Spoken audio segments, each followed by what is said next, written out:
TV Imaculada, o Evangelho em primeiro lugar.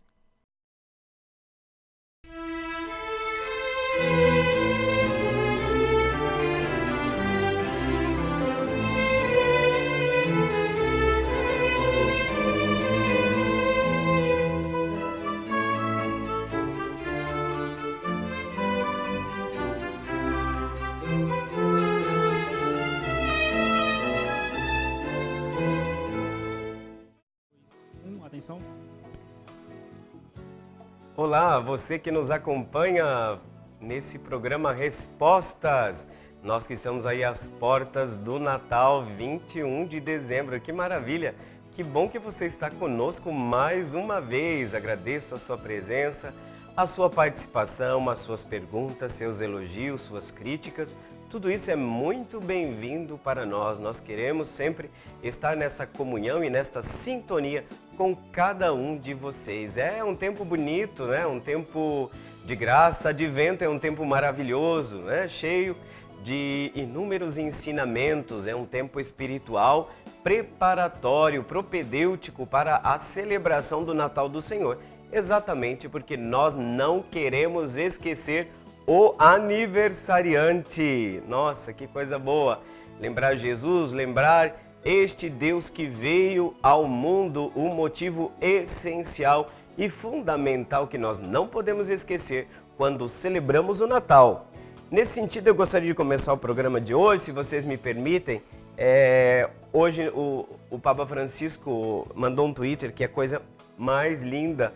Eu penso que é a mensagem mais linda que eu encontrei até agora de Natal, né? Ele diz, o Papa Francisco diz, Jesus é o sorriso de Deus. Veio para nos revelar o amor do Pai Celeste, a sua bondade.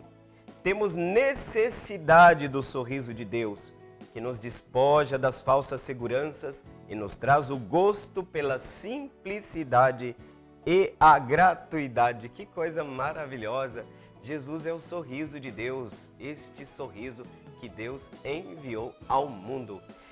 E como você sabe, nesse primeiro bloco do nosso programa Respostas, nós temos um comentário que fazemos a partir de um texto que nós escutamos, normalmente um texto importante, um texto diretivo daqueles que são os documentos fundamentais, orientadores da nossa igreja. Nesse sentido, nós temos no Concílio Vaticano II uma orientação para a igreja que adentra no novo milênio.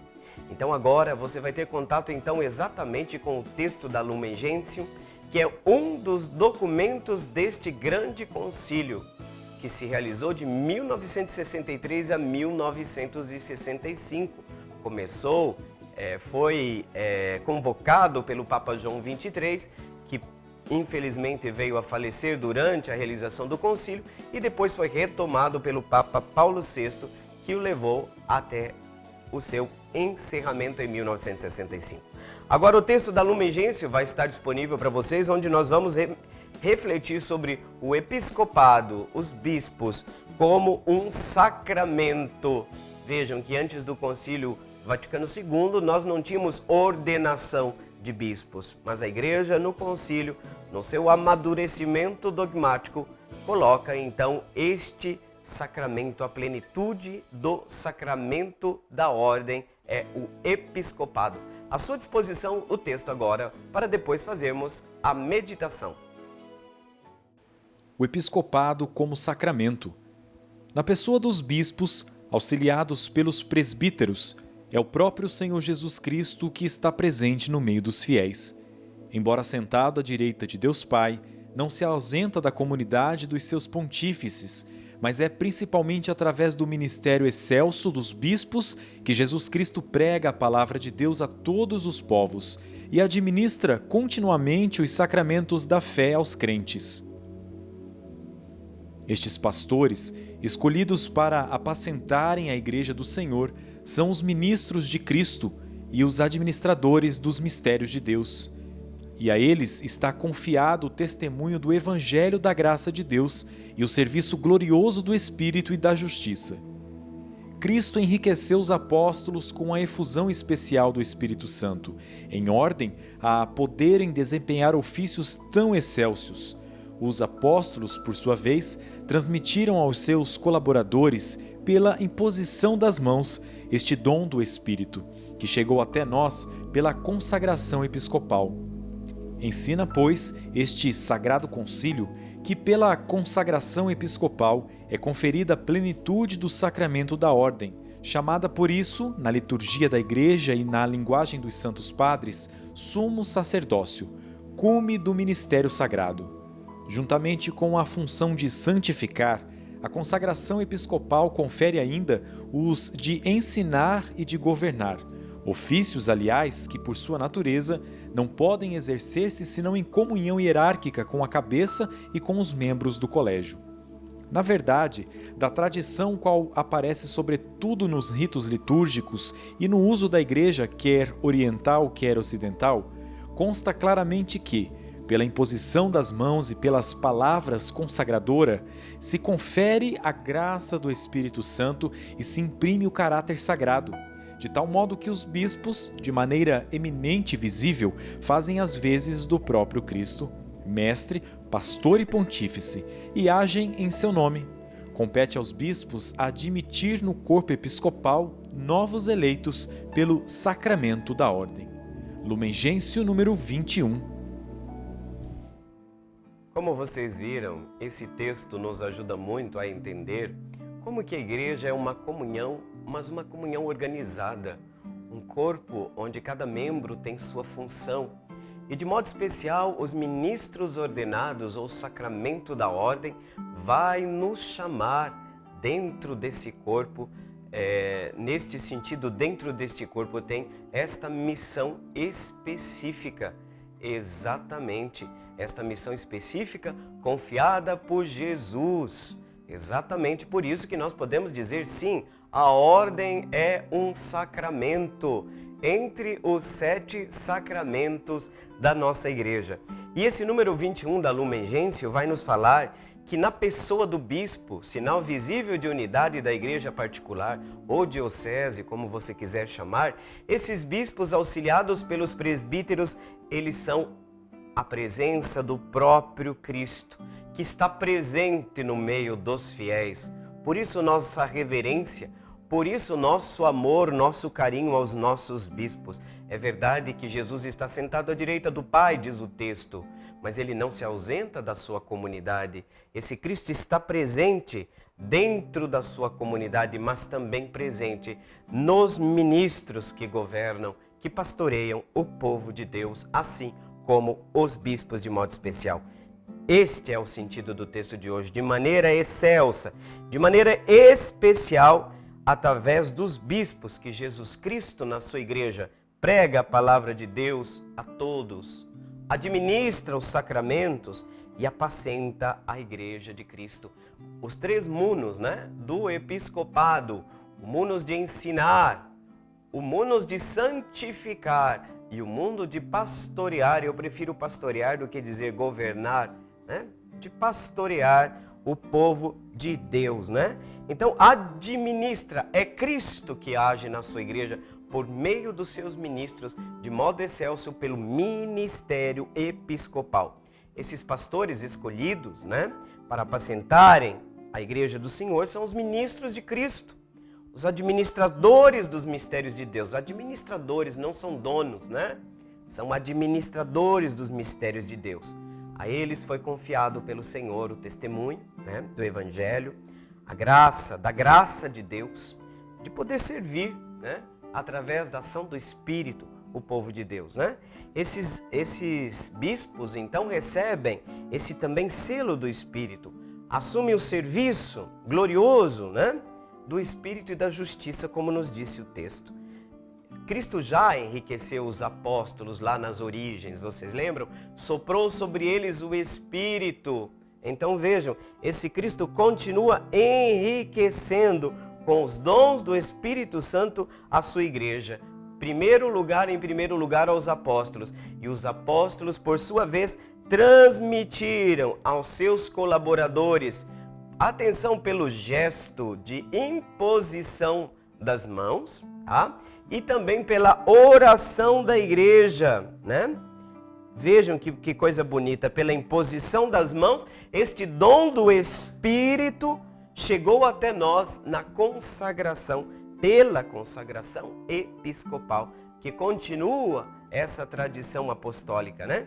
Então a consagração episcopal, diz o Concílio Vaticano II, é a plenitude do sacramento da ordem, né? É a plenitude do sacramento da ordem, chamada por isso na igreja, sobretudo na igreja oriental, né?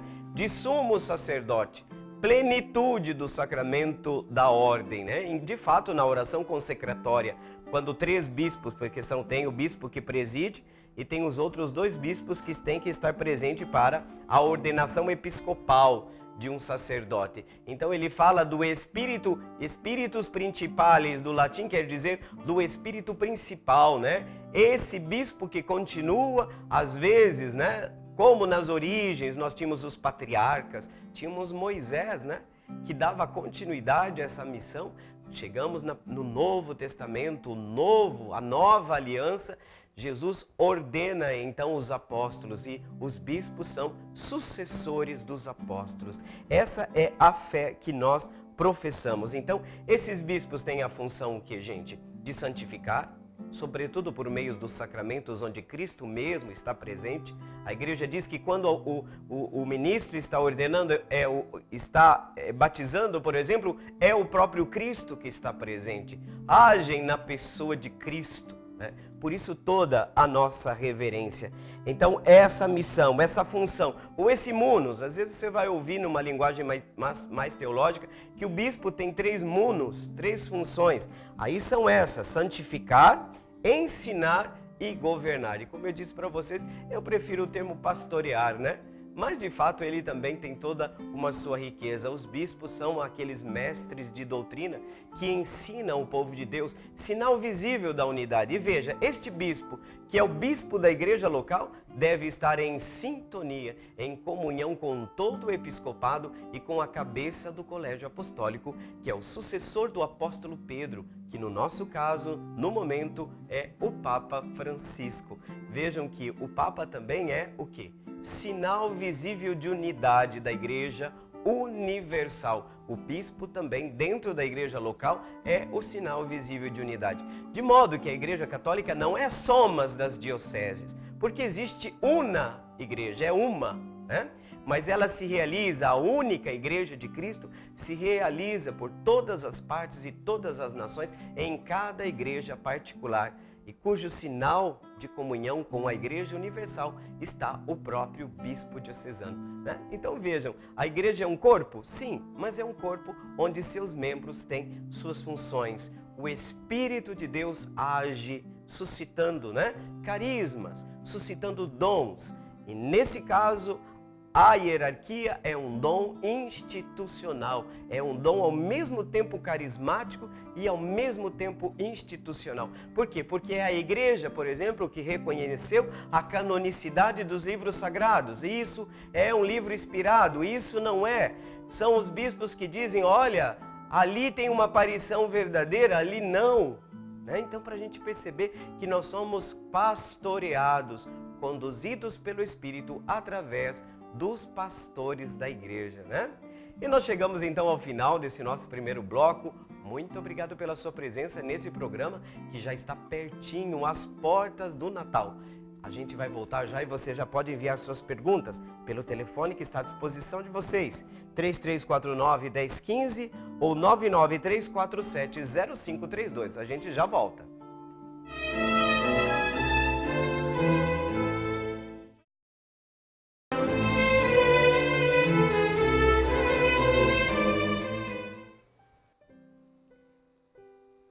E aqui nós estamos de volta com esse programa que acontece aos sábados aqui pela TV Imaculada, às portas do Natal. E realmente eu queria começar esse segundo bloco de agora realmente com uma pergunta sobre o Natal, né? Penso que seja uma pergunta muito oportuna. Mas antes disso, me lembrei agora, é bom passar para você o nosso telefone. E você pode enviar a sua pergunta. O número do telefone é 3349-1015. ou 99347-0532. Que bom que você está conosco. Exatamente tempo do Natal, um tempo de tantas bênçãos, de tantas alegrias, de tantas luzes. A cidade está bonita, as esperanças se renovam, o Filho de Deus vem ao mundo, a luz veio ao mundo.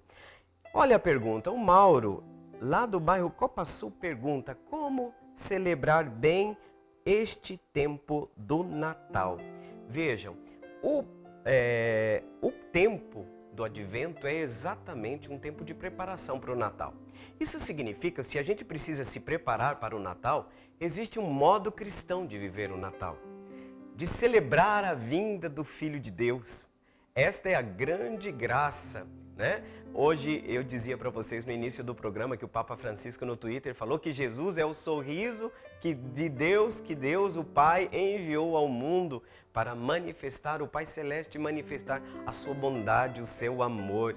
Isso é maravilhoso, isso é belo. Então veja, se o Advento é preparatório, significa que o Advento apresenta para nós aquelas predisposições necessárias para viver bem esse tempo. Se você me permite, eu vou fazer o seguinte, eu vou responder a sua pergunta, levando em conta que os dois mandamentos que se resumem em um, né? O grande mandamento do amor a Deus e amor ao próximo. Como viver bem o Natal vivendo o amor de Deus? Significa, gente, eu tenho que participar das ações litúrgicas da igreja. Eu tenho que vivenciar o Natal. Ah, mas está vindo parente de fora, parente que não acredita. Mas vejam, gente, os parentes que vêm te visitar precisam saber que vocês também são cristãos, né? Vão celebrar depois? Sem dúvida, mas é importante a gente procurar uma igreja, visitar presépios, momentos de intensificação da oração, momentos de convivência nas famosas novenas de Natal, né? Ontem tive a oportunidade de ir para dar a bênção em uma novena que uma família organizou entre eles. Olha, tinha bastante gente. E sabe o que eu achei muito bonito? Que na hora do testemunho deles, eles diziam que no grupo de WhatsApp, por causa de alguns desentendimentos, a família estava bastante desunida. E eles disseram que esses 8, 9 dias, estava se encerrando ontem, foi muito importante para curar as feridas, para acontecer o perdão dentro da família.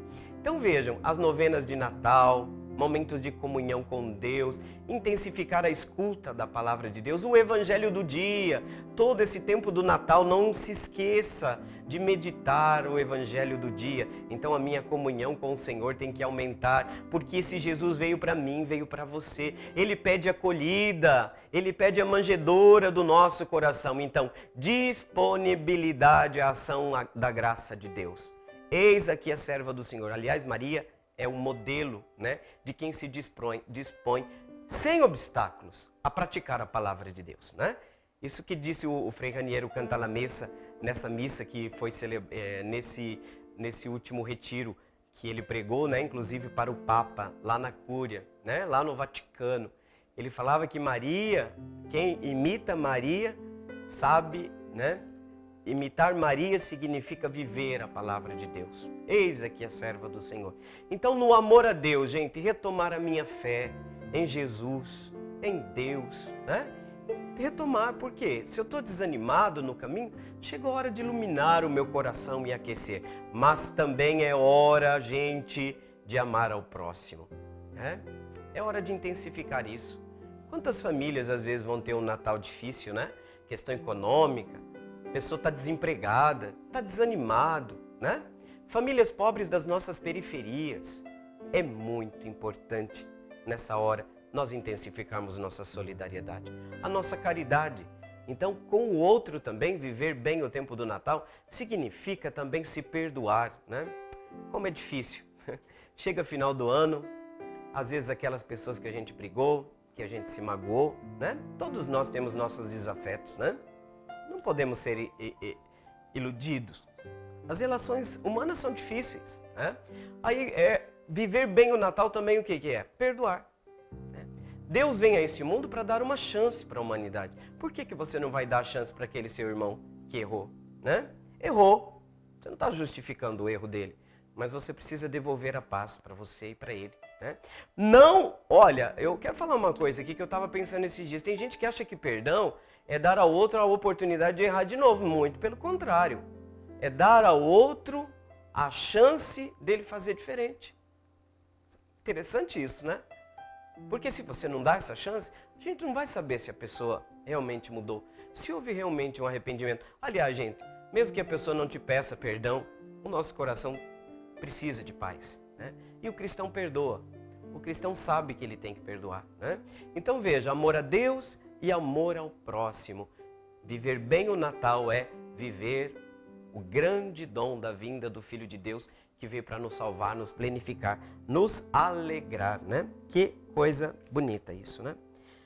Muito obrigado, então, pela sua pergunta. E agora nós vamos para a pergunta da Ana Maria, lá do Conjunto União. Padre, a pergunta da Ana Maria. Nesse período, além de prepararmos o nosso coração para que Jesus verdadeiramente habite nele, o que podemos montar na igreja?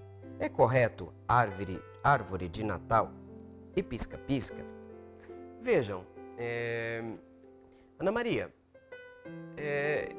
você sabe que cada pessoa vai responder a partir do seu horizonte.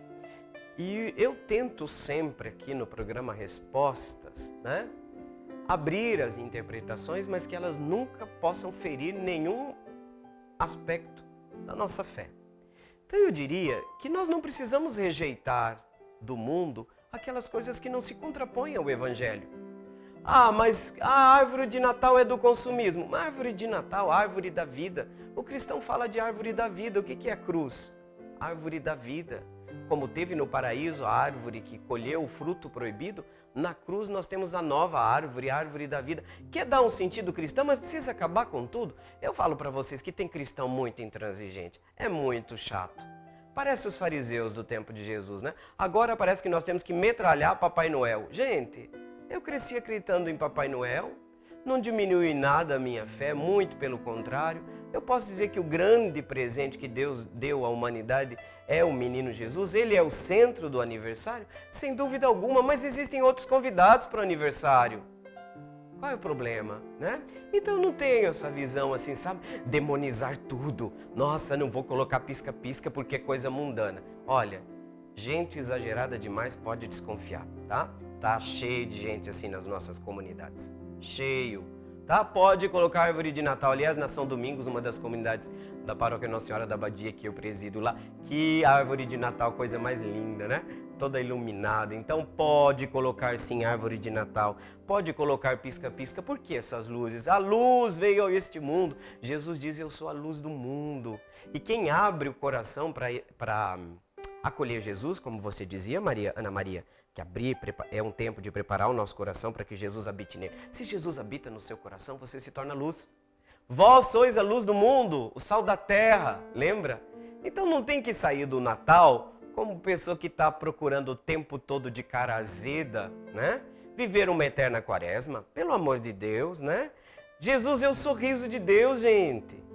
Não é um sorriso artificial, não é a felicidade de quem só come e bebe e que fica esperando só para beber, né? Nessa concepção mundana. Uma coisa é o mundanismo, né? O mundanismo. A gente tem que cuidar porque hoje as mensagens nem sempre são cristãs. É verdade, o Natal se secularizou demais. Mas a gente não precisa demonizar tudo, né, gente? Jogar água suja, sim, a criança não. Tá bom, Ana Maria? Brigadão. Atenção para a próxima pergunta. A próxima pergunta é do Vitor. Vou pegar essa pergunta do Vitor porque ainda está dentro desse nosso tema aqui, né? Esse tema do Advento. Vejam, Vitor, da Nova Lima.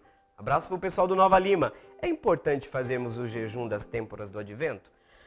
Olha, Vitor, existe até uma discussão sobre se o padre usaria também o roxo na quaresma, o roxo da quaresma, no tempo do Advento. De fato, nós usamos, mas existe a discussão por quê? Porque o Advento, embora ele tenha uma conotação penitencial, ela não é tão intensa como a penitência da quaresma, tá? Então o que eu diria? Se é um tempo também de conversão, sim. Respondo, Vitor. O Advento tem também um caráter penitencial. Aliás, nós começamos o Advento com João Batista convidando, né? Agora, a segunda fase do Advento, eu diria, João Batista, convertei-vos, né? para receber, para acolher o Messias, aquele que está para chegar. Então significa, gente, que uma boa confissão é necessário? É. Quer fazer um jejum? Também, né? Sem problema. Tudo aquilo que vai transformar, que vai te tornar uma pessoa melhor, né? Tudo isso é muito bem-vindo, tá? Muito bem-vindo, Vitor. Então pode sim fazer esse jejum. Eu não sei até que ponto ele seria, aspas, obrigatório, mas ele não consta como aqueles jejuns obrigatórios, né, do tempo da quaresma. Mas sem dúvida alguma, pode fazer sim muito bem pra gente, tá?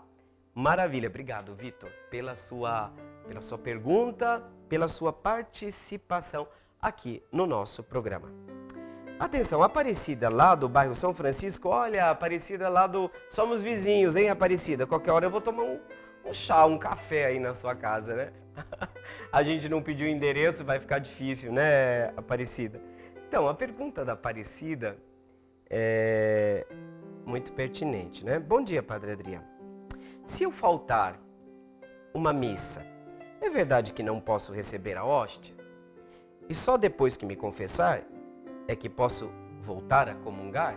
Olha, uma pergunta que é feita com muita frequência. Vejam, nós vivemos um tempo onde se acentuou muito, né? E se acentuou de maneira bastante válida e necessária a relação que existe entre comungar com Cristo e a minha vida, tá? Se eu não estou comungando com Cristo na minha vida, a comunhão com Cristo eucarístico, né, tem uma relação? Tem. Tem sim. Tem uma relação necessária entre comunhão com Deus e comungar. Agora, gente, nem tudo pode ser levado a ferro e fogo, tá? Nem tudo pode ser levado a ferro e fogo. Você faltou na missa e você tem plena consciência da importância que a missa, que o domingo tem para o cristão? Se você tem essa consciência plena, você faltou por negligência da sua parte? Tá? Porque as pessoas às vezes vêm confessar dizendo assim, olha, padre, eu faltei na missa, mas é porque eu não podia vir. Vocês entenderam? Eu faltei na missa, mas eu não podia vir. Então você contou um pecado, mas você já se justificou. Quem vai te justificar? Quem vai justificar você é Deus, é o perdão. Você ali só se acusa, né? Foi por negligência? Sim, é um pecado grave, né? Por quê? Porque é o momento do encontro com o Senhor, é o momento do encontro com a comunidade, né? Tem padres que vão ser bastante rigorosos nessa resposta e vão dizer absolutamente, né? Você não pode, né? Você não pode. Agora, o que eu diria? Se houve realmente uma negligência consciente, né? E você tem plena consciência da importância, mas todo mundo tem plena consciência entre os católicos da importância da missa no domingo? Hã? Responda. O que você acha? Então é preciso. Por quê? Porque 3 caminhos são necessários para constituir um pecado. Plena consciência. Tá? Plena consciência. Vontade deliberada e eu faço. Ou seja, eu sei que é pecado, eu quero fazer e eu realmente faço, né? Então é isso. Você precisa estar muito bem, digamos assim, preparado para viver esse momento de celebração com a Eucaristia. Se faltou numa missa, eu pessoalmente, não vou, pelo amor de Deus, todas as vezes que, né, sobretudo se não foi um caso de negligência. Por exemplo, no domingo, se a sua mãe ficar doente, Aparecida, você tem que ir à missa ou você tem que cuidar da sua mãe? Veja o que a igreja diz, você tem que cuidar da sua mãe. Tá? Se ela está enferma e quem está cuidando dela também, precisa de cuidados. Então, você vai santificar o domingo, fazendo suas orações, ouvindo a missa pela TV, porque você está tendo que cuidar da sua mãe, tá? O ideal seria que os ministros da comunhão extraordinários levassem a comunhão para vocês, né? Mas é isso, tá? Vamos olhar o espírito da lei, porque senão vamos nos tornar legalistas ou relativistas. 2 extremos que nós temos que evitar. Chegamos ao final, então, do nosso programa e agora nós vamos para o intervalo. Não saia daí que nós já voltamos.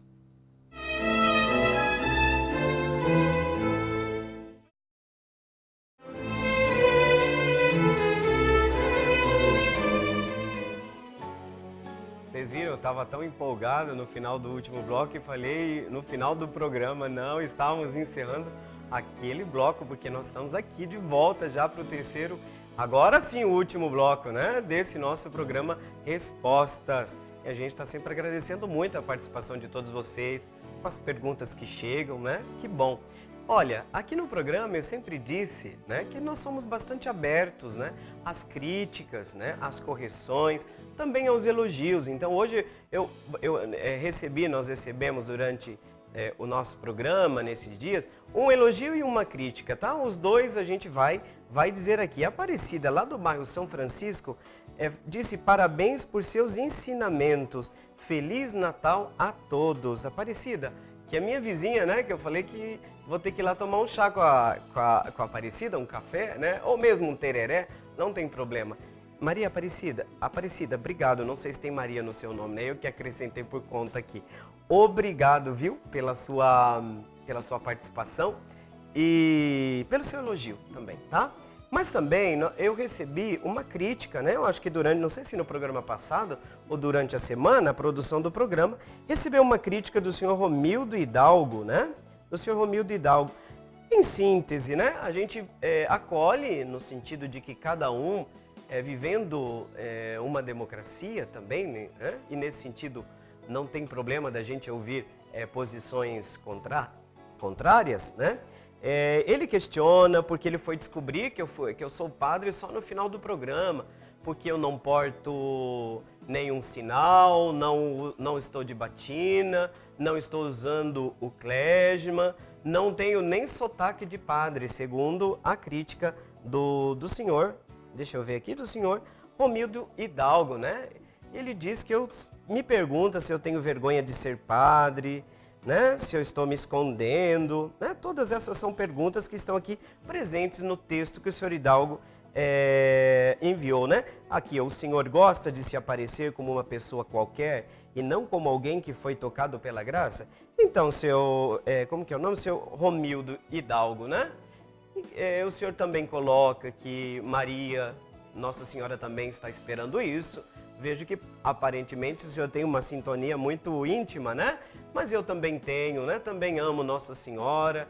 Então, fica o seu recado, né? Conhecido, lido, porque é uma crítica e as críticas também são recebidas. E como o senhor mesmo diz, continuemos todos, cada um a seu modo, construindo, né, o reino de Deus da melhor maneira possível, né? Vejo que o senhor cita outro padre, né, no seu texto, né? É um padre do qual eu discordo quase de boa parte das posturas dele, né? Com todo o respeito e todo o carinho, né? Naquilo que pode se discordar, porque naquilo que nós cremos em comum, pelo amor de Deus, né? No essencial não pode existir divisão, né? Não pode. Mas obrigado, de qualquer forma, seu Romildo, pela sua crítica, tá? Muito bem, e nós vamos continuar então o nosso programa. Agora nós vamos passar, eu respondi a pergunta da Aparecida, e vamos então para a próxima pergunta, sobre as têmporas do Natal também. Já foi, né? Vamos agora para a pergunta, deixa eu ver, essa aqui também nós já respondemos, né? Atenção, a Filomena, lá do Jardim Novos Estados, pergunta: por que em algumas missas dominicais o símbolo, o que é o símbolo, gente? A oração do creio, tá? A oração do creio, o credo, assim chamado por nós, né? Por que em algumas missas dominicais o símbolo, o creio, é diferente do que nós já estamos acostumados a rezar? Na verdade, Filomena, existem dois creios. Um que é o mais antigo e é aquele que nós rezamos praticamente todos os domingos, que é o chamado símbolo apostólico.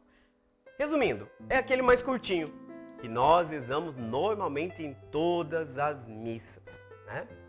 Mas atenção, é verdade, a Filomena tem razão. Tem domingo que se reza, às vezes o padre escolhe, que preside a comunidade, e escolhe aquele texto mais longo, aquele creio mais longo, que é o chamado Credo Niceno-Constantinopolitano. Mas padre, por que esse nome tão longo? Niceia e Constantinopla eram duas cidades lá do início do cristianismo, onde foram realizados dois concílios importantíssimos, onde foram definidos elementos essenciais da nossa fé. Vamos falar sobre Niceia? O que é o credo de Niceno-Constantinopolitano. Juntou a profissão de fé dos dois concílios, de Nicéia e de Constantinopla. Mas, padre, por que Nicéia? O que aconteceu em Nicéia? Filomena, em Nicéia, um monge, um sacerdote católico chamado Ário, duvidou da divindade de Cristo. Né? Diminuiu sua divindade. Acreditou na sua humanidade, mas questionou sua divindade. Chamado Ário, que deu origem a uma heresia chamada arianismo. O concílio de Nicéia vai reforçar. Ele é Deus de Deus, luz da luz, Deus verdadeiro de Deus verdadeiro, criado, aliás, gerado, não criado, consubstancial ao Pai, ou seja, Filomena, da mesma natureza do Pai, Deus com Deus, né? Deus de Deus, luz da luz. Então, Nicéia reafirmou, tá? A perfeita humanidade, verdadeiro homem, verdadeiro Deus. Agora, o que aconteceu em Constantinopla? Macedônio, já apareceu uma outra heresia. Macedônio foi o autor teórico, vamos assim dizer, dessa heresia, que passou a duvidar o que agora? Sobrou para o Espírito Santo. Começou a duvidar da divindade do Espírito. O Espírito seria o quê? Um mensageiro, quase que um anjo, mas não. Né? É Senhor e dá vida. Procede do Pai e do Filho. E com o Pai e o Filho é adorado e glorificado. Significa que é Deus. O Pai é Deus, o Filho é Deus, o Espírito é Deus. E aí o que aconteceu? Se formou pela junção da proclamação da fé estes dois grandes textos da tradição apostólica. Vejam, consubstancial ao Pai. Não está escrito na Bíblia, mas nós temos também a tradição apostólica. Os textos fundamentais desses concílios constituem para nós também revelação. É a Sagrada Tradição. Eu não sei se vocês assistem o nosso programa desde o início, mas eu falei sobre a Sagrada Tradição lá no início. Então, os textos do Creio são sínteses da nossa doutrina. Dali, gente, no essencial que está ali, nós não podemos discordar nunca, tá? Porque eu saio da comunhão de fé com a igreja, tá? Então, a gente precisa estar muito atento, né? Que ali nós temos a síntese, o sumo, né, da nossa fé, tá? Filomena, muito obrigado. E olha, um conselho, Filomena, às vezes pede, né? Lembra o padre que preside, o sacerdote que preside? Olha, hoje nós podemos rezar aquele creio. Normalmente eu escolho essa fórmula nas missas mais solenes, por exemplo, né? Esse credo niceno-constantinopolitano, tá bom? Obrigado, Filomena. Obrigado pela sua participação. E agora nós vamos passar para a pergunta do José Carlos. O José Carlos é lá da Copa Sul. José Carlos nos pergunta: por que a igreja promove procissões? José Carlos, veja, as procissões não são costumes do Novo Testamento. Por quê? Porque já aconteciam no Antigo Testamento. Praticamente, eu não quero errar aqui não, tá? José Carlos. Mas praticamente todos os salmos são escritos como hinos enquanto o povo faz a procissão para o Templo de Jerusalém. Então são muitos dos hinos, dos salmos, são hinos processionais. Lembra daquele que é lindo? Eu não lembro o número do salmo. Que alegria quando me disseram, vamos à casa do Senhor, né? Jerusalém em tuas portas, né? Estamos aqui em tuas portas. A gente sabe como eram importantes para o povo de Israel as peregrinações para o Templo de Jerusalém, né? Isso era fundamental na vida deles. E a igreja continuou. Isso lembra a igreja também, José Carlos, da sua dimensão peregrinante. A igreja é peregrina. E é interessante que cada missa, eu não gosto muito não, mas eu tenho que obedecer, né? Em cada missa, o padre tem que entrar em procissão, tá? Rumo ao altar. Mas ali no fundo, aquela procissão, ela tem um caráter religioso também, né? É uma mini procissão, mas o significado de que todo o povo caminha, né? O povo de Deus no deserto andava. Me lembrei agora dessa música, né? Então veja, é o povo que caminha, rumo ao céu, né?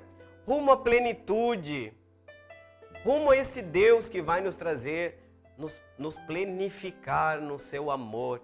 Então nós temos que lembrar que nós estamos sempre a caminho, tá? Então a procissão de entrada do padre não dá para entrar todo mundo, todo o povo, mas mesmo dentro da missa nós temos pequenas procissões, né? A gente faz procissão para sair da cadeira, ao encontro do Cristo para comungar, no ofertório, apresentação das oferendas, tá? Então as procissões são muito, muito antigas, né? E tem um significado profundamente religioso, eminentemente religioso, meu caro irmão José Carlos. Tá bom? Obrigado, José Carlos, pela sua pergunta, né? Que nos ajudam tanto, né? Essas perguntas de vocês, que são perguntas que o pessoal fica com medo de mandar, né? Eu sempre digo aqui, eu não quero mandar minha pergunta lá não, porque ela é meio sem sentido, eu vou ficar com vergonha. Não fica não, porque, olha, eu tenho quase certeza que tem muita gente que tem a mesma dúvida que você, né? Então nós vamos agora para a pergunta do Márcio Souza, lá do Itamaracá. Opa, gente boa, gente santa lá do bairro Itamaracá. Pergunta, quando os cristãos começaram a produzir as primeiras imagens de santos? Muito cedo. Muito cedo, Márcio. Tem uma pintura, dizem os estudiosos que provavelmente seria, pelo menos o que se descobriu, né? Nas catacumbas de Santa Priscila, em Roma, uma figura que representa Maria, século III, né? Século III, né? Lá, muito no início.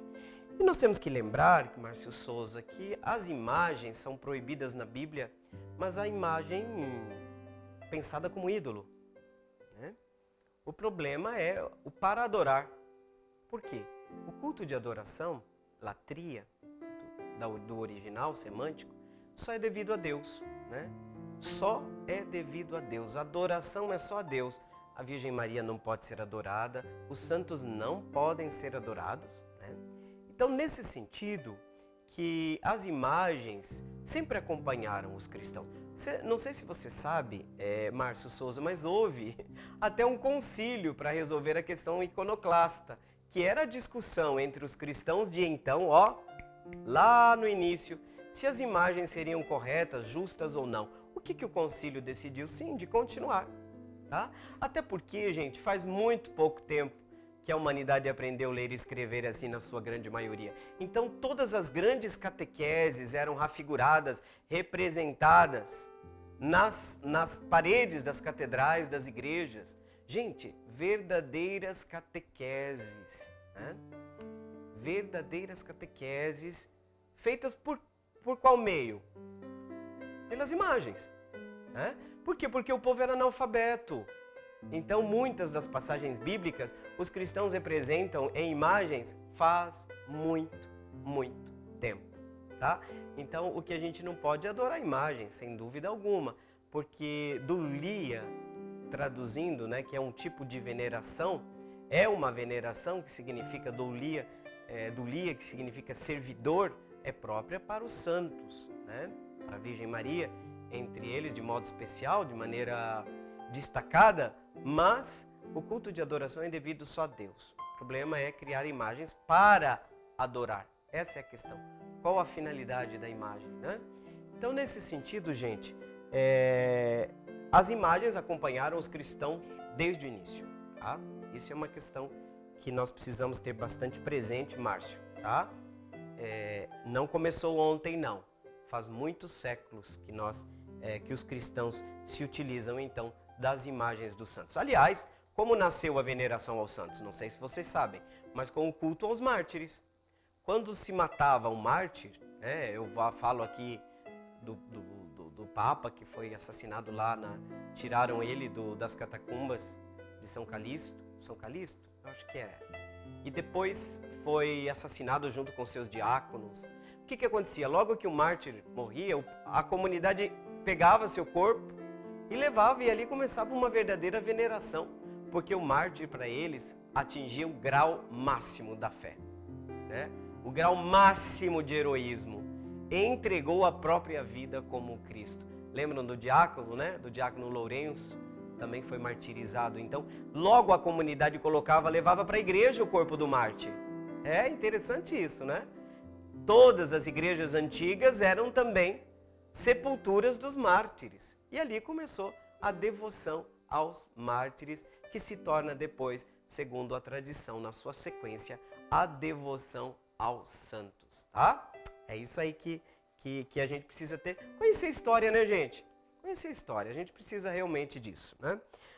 Olha, estamos chegando ao final do nosso programa, infelizmente temos mais perguntas, mas não dá para responder, e eu gostaria de deixar uma mensagem de Natal para vocês, né? E fica essa mensagem que o Papa Francisco escreveu no Twitter de hoje, que Jesus é o sorriso de Deus. Eu espero que esse Natal traga o sorriso de volta para o seu rosto, tá? O sorriso de volta para a sua vida. Deus nos ama, Deus não desiste de nós. Esta é a grande mensagem que o programa Respostas quer deixar para vocês. Um feliz e abençoado Natal. E vamos invocar por aquela que disse o seu sim e a quem louvamos e agradecemos, a Mãe do Senhor, a Virgem Imaculada. Desça sobre você, sobre sua família, sobre este tempo de Natal, a bênção de Deus Todo-Poderoso, Pai e Filho e Espírito Santo. Amém!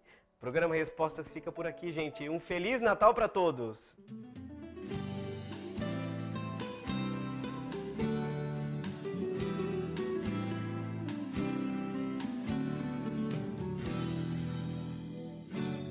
Meu coração é para ti.